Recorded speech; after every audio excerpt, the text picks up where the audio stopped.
共产党！共产党！习近平！习近平！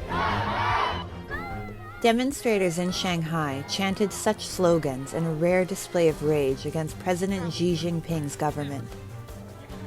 Damaging the livelihoods of 1.4 billion people, China's COVID restrictions angered people throughout the country, causing them to take to the streets to express their discontent with the regime.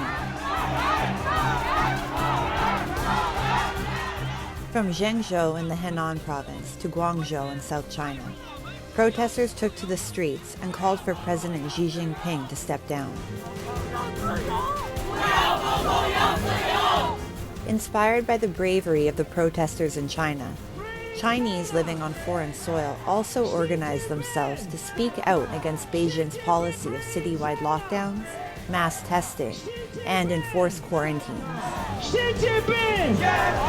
Xi Jinping! You know, a lot of protests, occurred in China. The Chinese people suffered from the zero COVID policy, and some Chinese, died for such kind of policy. So the Chinese cannot, afford such a policy continue.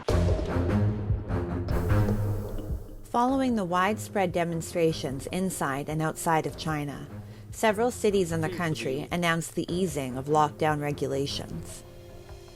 For Beijing, which had moved quickly to suppress demonstrations, the public anger proved to be an unprecedented challenge. Attempting to dispel any notion of public discontent with the CCP, the government was quick to accuse foreigners of inciting the street demonstrations. This type of response was not unexpected, given the CCP's history of refusing to entertain any criticism of its policies or governance. In addition to imprisoning ordinary Chinese citizens in their homes, China's zero-COVID policy has affected key sectors of its economy, which has already borne the brunt of the country's weak growth in the first half of this year. Real estate development, which has always been an important driver of economic growth in China, is also facing a huge loss. The Chinese stock market and the yuan have taken big hits, with experts opining that China's economy is not poised for a quick recovery, even if COVID restrictions were to end. Companies may find it very difficult for them, those who have gone out, to further repose their faith in the Chinese regime. Political regime matters if you have to invest. So in that case, I will say that zero COVID policy have actually tarnished the image of the Communist Party there. Experts have cautioned that the current COVID outbreak in China could be a breeding ground for new variants. However, the draconian zero-COVID strategy is not sustainable.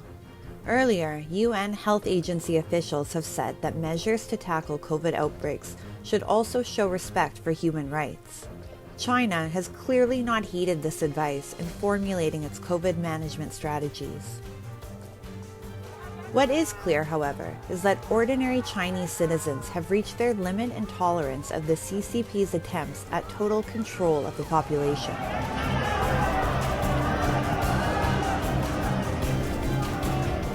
The world is watching as brave Chinese publicly show their discontent with President Xi Jinping and the Chinese Communist Party.